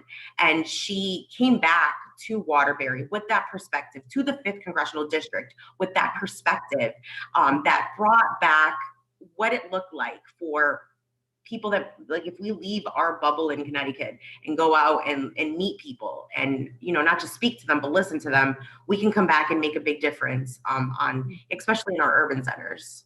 Yeah. Well, I think, you know, she's been inspiring to a lot of people. I have to say that when I've been in situations with her where she's, when we used to be able to go to forums in person where you could really be around people, you know, before COVID, she's a rock star. You know, people just want to be with her. They want to see her. They want to talk to her. Yeah, no, and it's it's going back to the teacher motherly vibe. Congresswoman Hayes was always a great mentor, a good boss. And at the end of the day, I think to meet someone is to love them and to be touched by their work personally. You understand where they're coming from and, you know, the grit, the hard work, the tenacity that there is when you know someone. And I'm so excited that she's in Congress and she's able to bring that. And in 2018, you know, it was so unclear what the Congress was going to look like. That year was, you know, you had Congresswoman Hayes running, you had AOC running, you had, you know, Ayanna, you had all these fresh new perspectives, women of color running in Congress, and they all came together and made a united base that really gave a message to girls that look like me. It really made us want to come out and vote, and not just come out and vote because it's what we're supposed to do. It's because, you know, there were really things on the line that impacted us. And someone like Congresswoman Hayes was able to highlight that. Well, Kayla, it's been really nice talking to you. You certainly have given me such an upbeat feeling. I guess you just have that energy. Must be why you're such a good chief of staff for Mayor Braun. Well, deputy chief of staff. But I would love the promotion, Diane. Thank you. Not to you know, throw any shade on the chief of staff. Also a wonderful person. But yes, deputy chief. But thank you so much for joining us for a little bit. Thank you, Diane. You have a good evening. Thank you for having me. Thank you so much. And we do have, I believe, the president of the Connecticut Young Democrats ready to join us. Is that right, Corey Paris? Corey, are you there? Hey, good to see you. Good to see you as well. Thank you for having me. Oh, my pleasure. Tell me what you think about what's been going on in the state today. Wow, well, it's been a lot of energy in Connecticut. That's for sure. And I think one thing that has been evident is that a lot of people are focused on the issues. There are a ton of candidates that they are passionate about.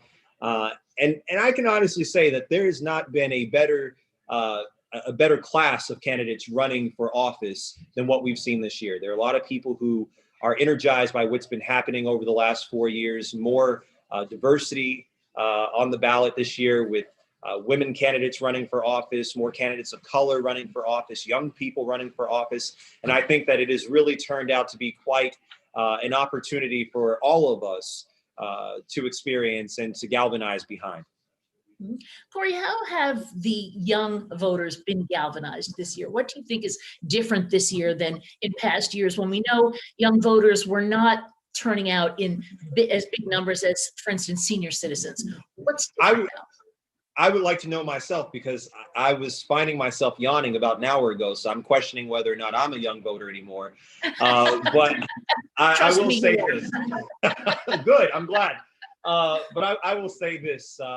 Young voters are really focused on first and foremost, social justice, racial equity, economic justice, and environmental justice. These are all things that will ultimately decide the kind of future that we leave young people across the state and in this country.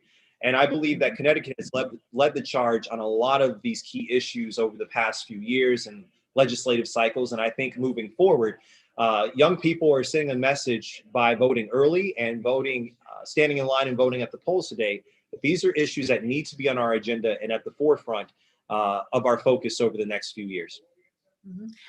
I was very interested to hear about people being willing to stand in line, people who showed up and it was cold and they stood there and they waited. And some of the reports that I was seeing on Twitter were, hey, I made some friends online today, or it was very, we had some voting buddies. If we could make voting seem like something that you're eager to do, it could change so much in this country, don't you think? Absolutely. And I think what's remarkable is that we had, the entire country has seen 101 million early voters participate in this process by casting their ballot early. I mean, we've seen numbers that have been close to being, astounding in places like Texas and Florida and North Carolina. So I don't think it's any different for the same to be here in Connecticut. And I think, look, a lot of us have spent most of the year in our homes. We're probably tired of talking to the same four walls and yelling at MSNBC and Fox. And so it makes it a lot easier to try to connect in a line to get a sticker.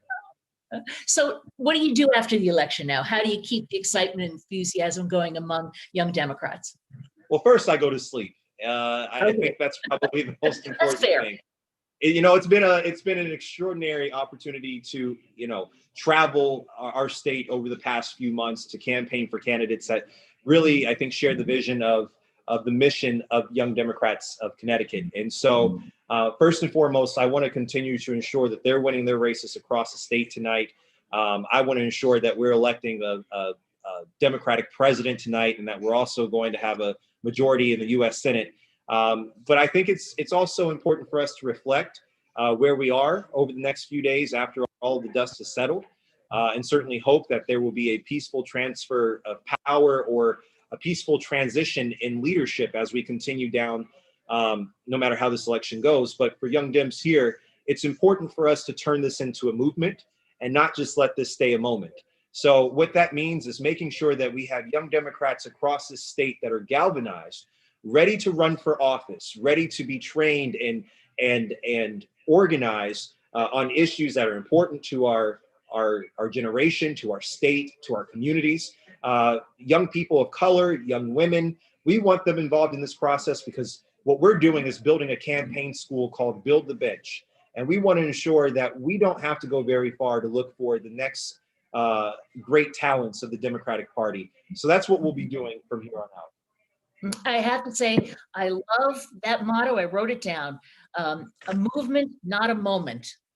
Yeah, I think that came from listening to family members over this year. A lot of them were not in shock, in regards to some of the major social events that were taking place, such as George Floyd's murder, such as civil unrest and the protests, the economy having a downturn, anything with going on with COVID. None of this has been much of a shock to many of my family members because a lot of them have lived through it and they've lived through worse occurrences.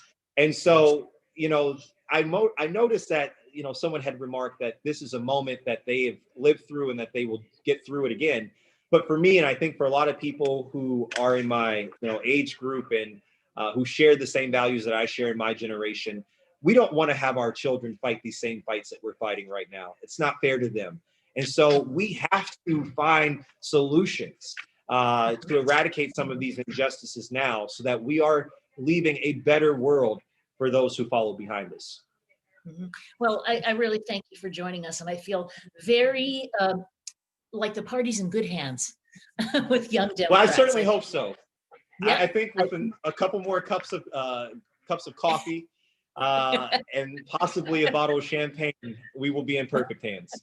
Well, you have to make up your mind. It's either the coffee or the nap. I feel like we can have both, right? Why can't we do both? Maybe we can. Corey, it's been great talking with you. Thanks for spending some time with us today. And thank you so much. I think we have the chairman of the party back, Nancy DiNardo. And how's it looking? Well, I'm just looking at some of the races and it's looking great. I mean, Jennifer Leeper won in Fairfield. And earlier you talked about Mary Wielander taking Themis's seat. I just think that's really great.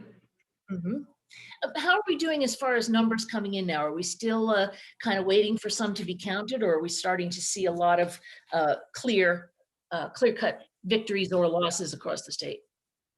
No, it seems like we're still waiting a lot of them.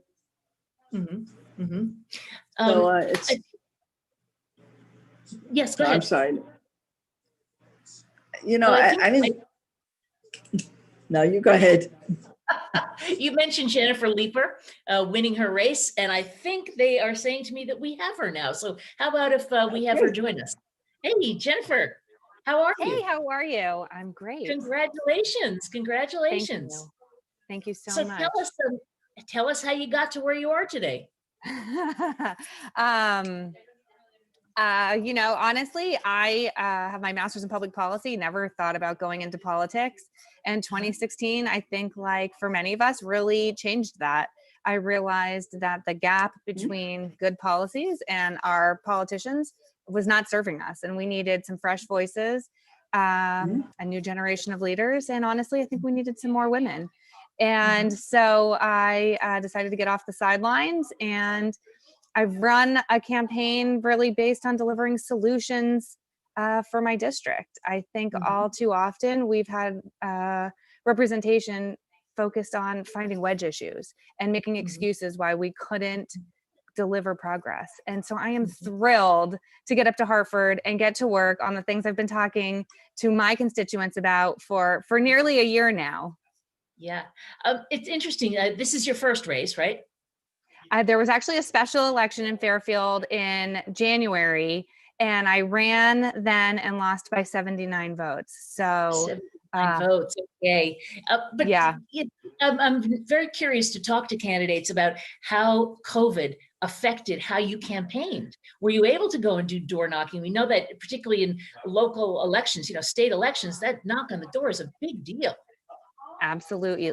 Absolutely. And honestly, canvassing and talking with voters face to face is my favorite part about running a campaign. And we really were not able to do that until late August. And even then, we didn't have the field of organizers and canvassers that we had back during the special election. It was just me with my mask and ringing the bell and stepping 10 feet back. So the good side of that was a lot of people were home, and they had a lot on their mind they wanted to talk about. So that was great. But of course, this campaign really forced anybody running in the time of COVID to be incredibly creative and thinking about ways to share their ideas and content for people to engage with. I think anybody who has worked in local government or politics knows people are extremely difficult to engage. And especially so when you remove that in-person element. Yeah. Tell me, what's your first priority when the legislature reconvenes? I think that we have a really unique opportunity to proactively market ourselves to companies looking to leave New York. We know that they are looking to leave. They can save an awful lot of money by coming here, and their workers want to live here. And I think that we have a COVID-induced opportunity to incentivize them to come and bring their companies and their jobs and their revenues here to our state. Mhm. Well, you know, if something good can come out of COVID, that could be a big deal, right? Absolutely, absolutely. We didn't know that it was going to take a pandemic to bring about a suburban renaissance, but here we Yeah. are. Yeah. Well, Jennifer, thank you so much for joining us and congratulations on your victory tonight. I look forward to seeing you at work in the legislature. It should be terrific. Thank you so much. Congratulations. And I think, do we have Mary Wielander?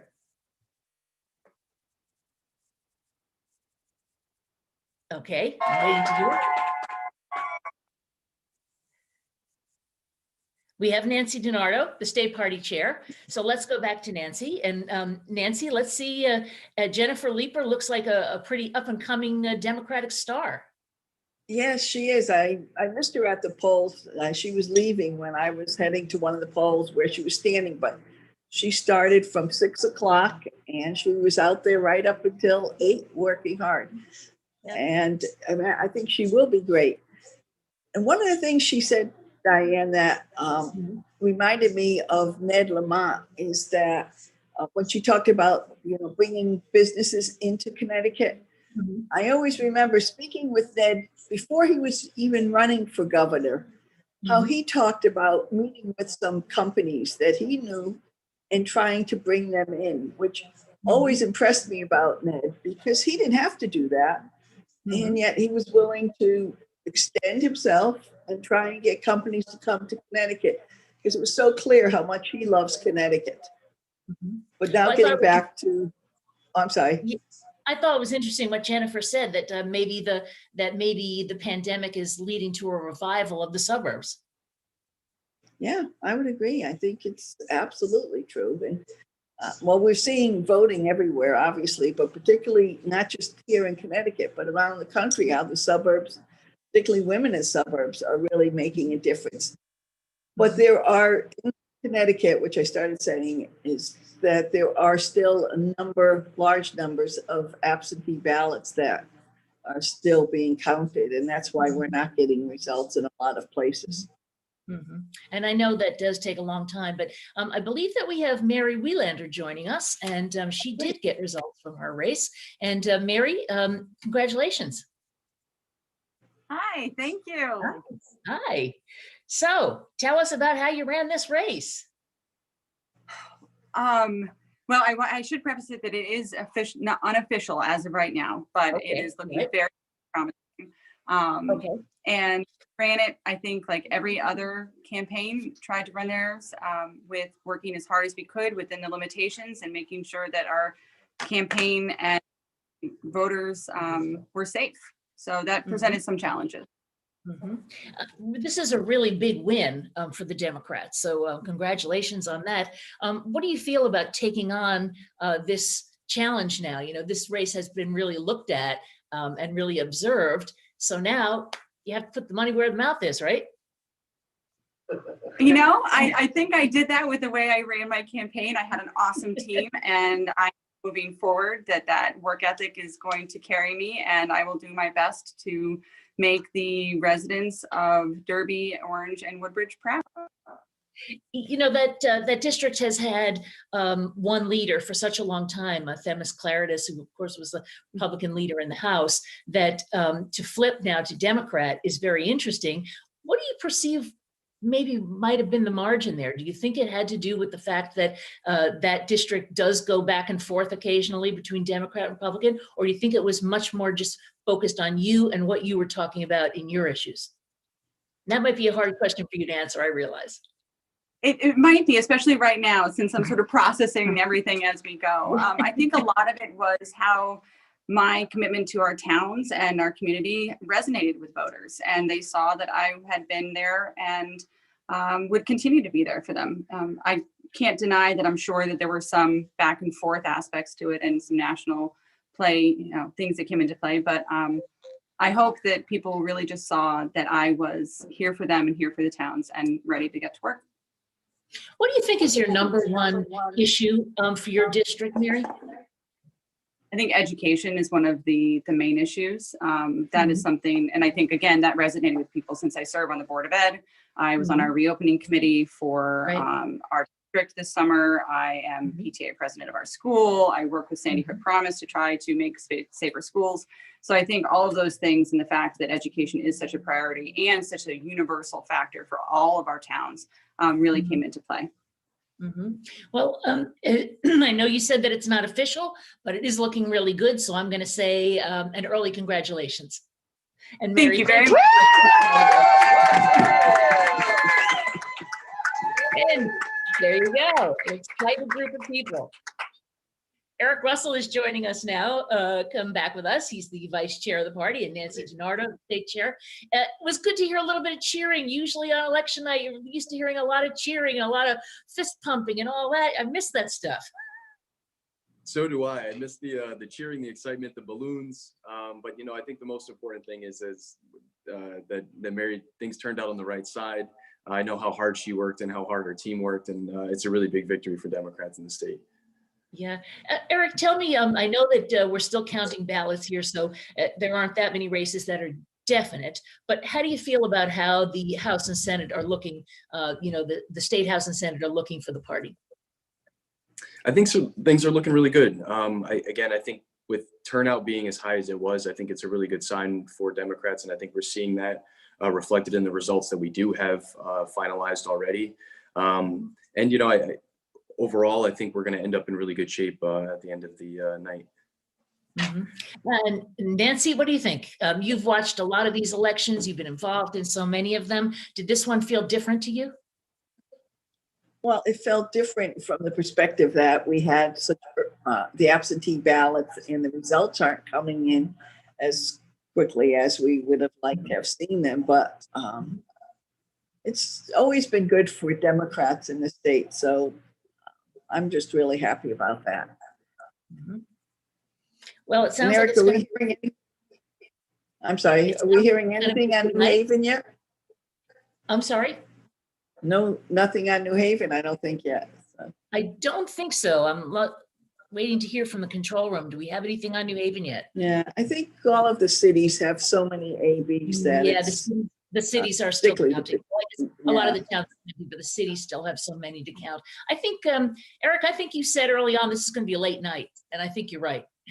Right. Yeah, I think it's going to be a little bit of a late night. I think both on getting some final races and results in from Connecticut, but certainly on the national level. But I do feel good. I'm optimistic. I can't thank everyone enough across the state for all of their work, all of the folks behind all of these campaigns, and folks involved in the DTC, all of our volunteers running the polls, our state central committee members, unions. I mean, people have really been out and engaged. And we've seen that reflected in the turnout, is that, really meeting people where they are, listening to people talk about the issues that are important to them, is what has gotten people so engaged, I think, in this process, and why we've seen such high turnout this year. I should say that NBC Connecticut has projected Rosa DeLauro as the winner in that race. We talked earlier about how Rosa really did have a very energetic campaign this time, that was a hard-fought race, but they are projecting her as the winner. And I think that probably the congressionals look like they're all going to hold in the state. Don't you think, Eric? I think that's right. And I think that comes down to, as Jimmy mentioned earlier, specifically with Rosa, is that, people in this district know Rosa DeLauro. She's been there working hard, fighting for families and for people. She's been a huge advocate for childcare, which is so important to people. I think we've seen that especially right now during this pandemic, as things have slowed down with the economy. Some of these fields and people who have worked so hard for so long in areas that we haven't deemed essential in so many ways, and certainly when it comes to pay. We've seen how important so many of these aspects of our society are. And Rosa's been that person on the ground fighting forever. And I think we've seen that with all of our members of Congress. Yeah. Well, Chairman DiNardo, I think we're going to wrap it up with giving you the last word for the evening. Well, thank you. First, Diane, I do want to thank you so much for everything that you have done tonight. I know running these Zooms is not easy, but you've done a fabulous job in keeping us going and talking to everybody. So thank you so much. And I want to thank everybody who's been on Zoom. And I hope you enjoyed it. And we look forward to having the rest of our results tonight and to tomorrow, and another great Democratic victory. So we'll all meet back here tomorrow morning at what, like 9? Probably tomorrow afternoon. The only one. And I want to thank you both for, making me a part of this tonight. It was really an exciting night and very nice to be with both of you. I should say to everybody watching out there tonight, thank you for joining us for this virtual party. Hopefully next election, we will be all together in a room with people and maybe even masked, but at least with people. But this was great to do in place of all the traditions that we normally do cherish and love. So happy election night to both of you, and to everybody who's watching. Thank you for being with us on this special night. I'm Diane Smith. Thanks, Diane.